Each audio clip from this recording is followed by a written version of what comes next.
سمع الله لمن حمده. اللهم لك الحمد أنت نور السماوات والأرض، ولك الحمد أنت قيوم السماوات والأرض.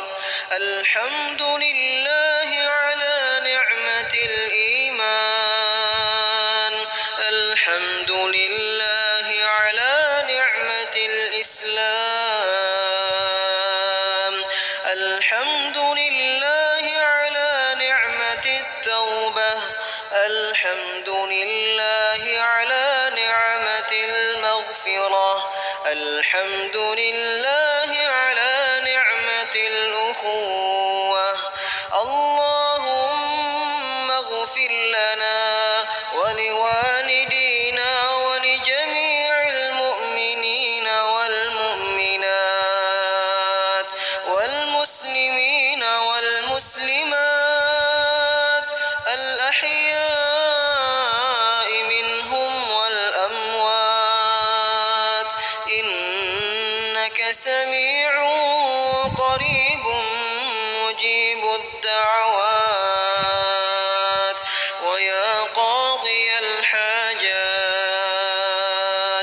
اللهم اهدنا فيمن هديت، وعافنا فيمن عافيت،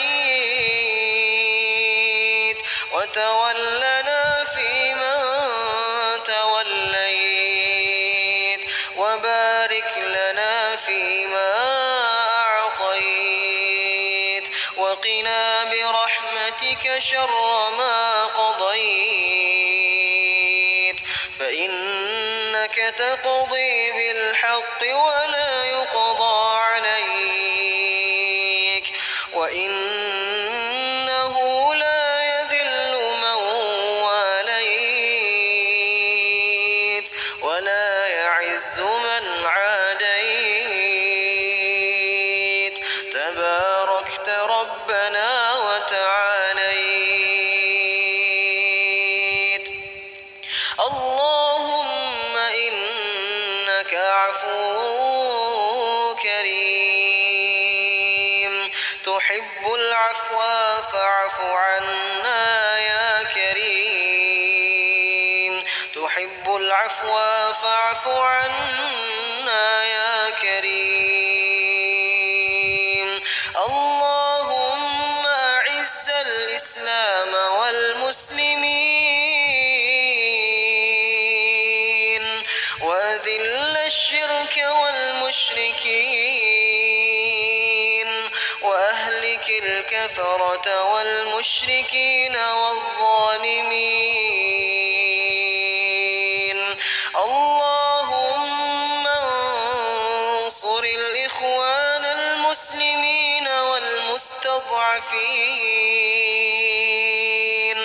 اللهم انصر الإخوان المسلمين والمستضعفين في سوريا، اللهم انصر الإخوان المسلمين في فلسطين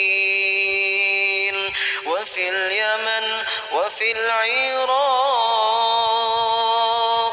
وفي أفريقيا وفي مصر وفي أفغانستان وفي كل بلاد المسلمين، إنك نعم المولى ونعم النصير، ولا حول ولا قوة إلا بالله العلي العظيم. اللهم عليك ببشار الأسد وأوعانه المعتدين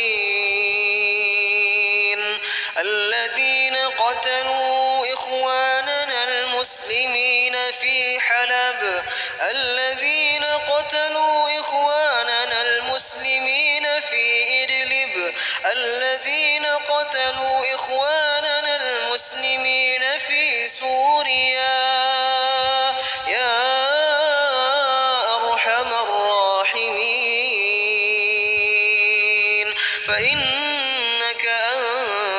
السميع العليم. ربنا تقبل